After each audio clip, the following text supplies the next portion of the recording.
Because, like, last one, the thing is, I've got to talk to myself.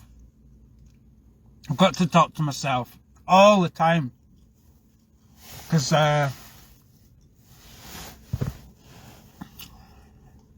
need something to, I said this before, right? To some extent this purges the crazy, and to some extent it increases it. It's a fine balance, you know. But like, you're working outdoors all the time, and no human contact, so I've got to talk to somebody, you know. As you know, Dharma Dave. Hiya, morning, Dharma Dave here. Hiya. Well, that's a good effect. That's a good effect. I like that effect. It's really quite symbolic of the visionary process.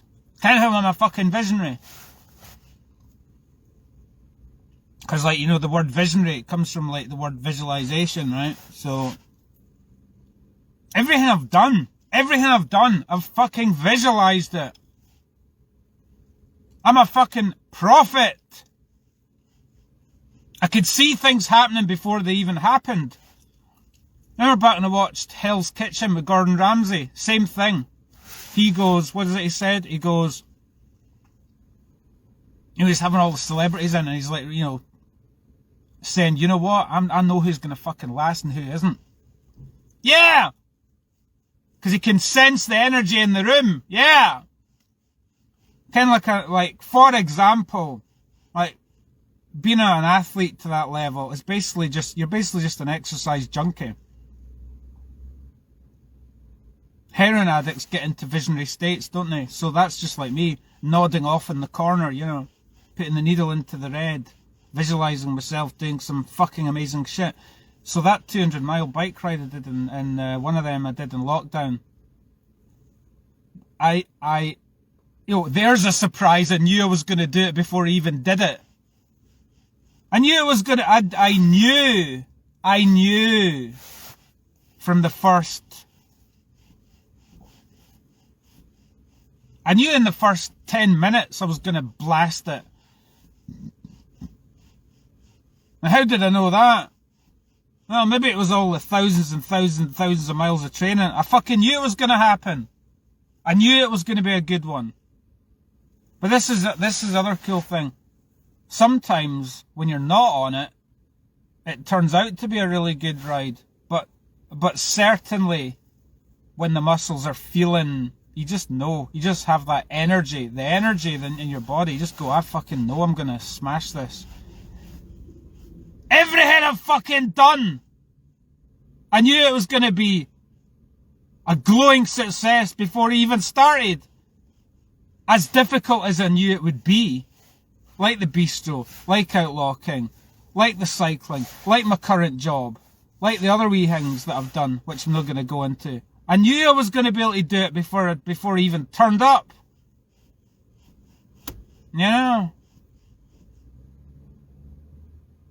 It's like visualization, like, you know. That's what it is. Sometimes when I walk in a room, I go, nah, no for me, I'm out of here. You know what I mean? It's like, yeah, taking it back to the first hill climb championship win. Keith, when I was hanging about with Keith, you know, before he fucked my sister, right? That Keith. Incidentally, it's funny, I run into him, I bump into him sometimes, it's quite funny. I bump into him. And it's like we're old pals, it's cool, he is actually a cool guy, he's very, you know, surrounded by these people, it just rubs off on you. He kens some shit. But one of the things that he didn't know, one of his blind spots that obviously I could illuminate, was when he said, how did you know, Dave? How did you know you weren't even a part of the local scene? How did you know you could win that first one? Because basically what I did was, I wasn't a part, I was aloof, I just turned up. And it was like, well, there you go. ... that ineffable quality that I can't put into words. I just fucking knew I was going to do it. I knew I was going to do it. Because I just felt like I am the fucking man. Because I've basically practiced and trained for it. So it's just this kind of belief. But what was really fucking hilarious, the first one that I won it by only 1 second. But yeah, I still had this kind of belief that I was going to do it. And all the other stuff. So moving forward, I think we have to take that same visionary. The thing is, we don't even need to, it's not like taking the visionary approach or something like that, you know. It's not like, oh, I need to take this visionary approach that I have. No, I just have to keep doing what I'm doing. And I'm going to know that I'm going to be able to do X, Y, or Z. Which is really quite... So that stuff that I've just given out there in this wee 5-10 minutes or whatever, I've just given out that for free. I've just given out that for free. You know? Success in work, you know, work, career, creative in different ways, and the athletic. All those different areas I've had success. Because, oh, there's a surprise. The power of intention, you know. It's like, this thing now. You see all these videos online about this stuff. It's like, aye, that's all very well. I already know that shit. I should be teaching this shit. I'm teaching it. I'm saying it the new. As Sophie Tufa said, isn't half the battle just fucking doing it? Believing in yourself and doing it? And getting out of the way? And doing it? So, I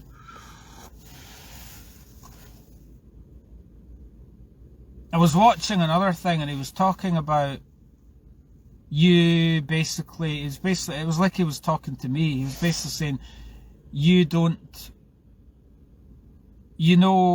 what you like, you know what you feel, you know what gets you going. He summed up my character really, really easily. He was basically saying, when someone's right for you, you run to the bank with it. And when it doesn't suit you, you're like, I'm way out of here. And that speaks to my whole journey over the past 6 years, right? Everything. I'm glad that I did that.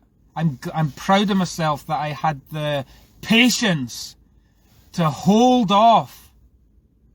Like, how many shit job experiences did I have? And I was like, turned up, did 2 or 3 days, and like, fuck this. And of course, folk were like, oh, you're a quitter. And no, it's called course correction because that didn't suit me, so I'm doing something that does suit me. But as I say, I'm so glad. I applied for this job, right, the other day. And it was like it was a fucking glowing art piece. My CV was a fucking art piece. You know, and that speaks to the kind of holding things off. It's like all builds up, all that energy builds up, and you go, ah, blah, what'd you think of that? How'd you like that? Too much passion, too much, But the CV was basically a glowing celebration of the fact that I did hold off, and that when I did finally get the opportunity that suited me, I was so grateful for it, and I ran to the bank with it and did well at it. And I think moving forward, that's what we've got to continue to do. Right.